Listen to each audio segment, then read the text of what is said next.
A legal victory for student loan borrowers and the Biden administration after a federal judge dismissed a lawsuit aimed at preventing President Biden from enacting more debt relief. And now the government looks to wipe out $40 billion in loans taken out by hundreds of thousands of borrowers. Caroline Shively has more now from Washington. Hundreds of thousands of Americans are about to have their student debt payments wiped clean.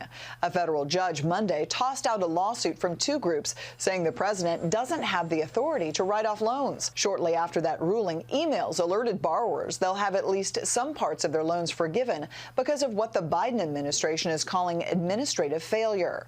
President Biden writing in a statement, quote, over 804,000 borrowers never got the credit they earned and never saw the forgiveness they were promised, even after making payments for decades. I was determined to right this wrong.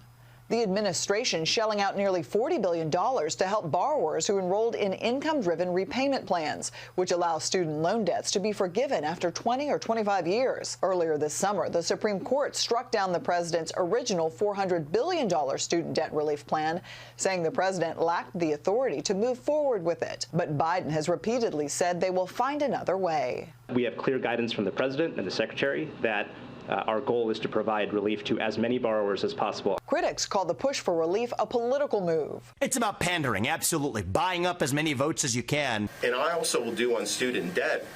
I'm not going to have some truck driver pay the debt of someone who got a degree in gender studies. According to the Department of Education, the Biden administration has handed out nearly $117 billion in student debt relief to more than 3 million borrowers.